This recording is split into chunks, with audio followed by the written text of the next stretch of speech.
تفسیر قرطبي لیکي الله چې کله اراده وکړي چې د خلکو العذاب ورکوم الله وایي د درې قسمه خلک وینم درې قسمه یو ولدان الاسلام ماشومان بچي نابالغه دویم نمبر عمار المساجد څوک چې جماعت جوړوي دریم نمبر جلساء القرآن دا ماشومان ته د شپې ودی په کمبل کې په ډبل بیډ کې 2 نیم فوټه جوړ پروت دی د شپې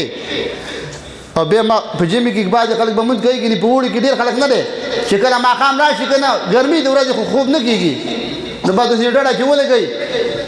نو ته یې پاڅېږه لکه اودس مونځ وکړه اودس وکړه هغه خرار یې کوي ښه هلکه ویې پاڅېږه اودس وکړه زما خو اودس نه دی امات دا په نږدې علاقو کې نه دی یو سړي باندې ښځې راپورټ وکړو چې راپورټ یې پرې وکړو چا ول تا راپورټ دې پرې ولې کړی ویل دا شی د شپې خرېږي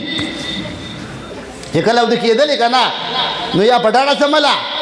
او یا چاته وایه چې ګوره چې خر ونه کړمه که نه یې روشنټۍ په خوله باندې لګوه ځکه تاسو خو دا جاښه غوښتله موږ ته وویل چې دا جاښې مه غواړئ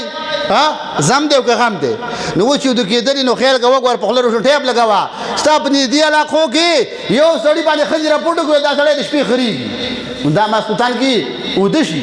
او بیا چې راپاڅېږي په ناولې باندې څه وکړي مونځ وکړي او دومره ډېره ډوډۍ خوري چې خولې ته وي اوبه راځي بیا خدای جنت فردوس راکړي ښه مونځ یې ونه کړه په ناولې اوده شولې او د سهار بیا یا کې یا به نه کې غواړي جنت فردوس اعلی جنت غواړي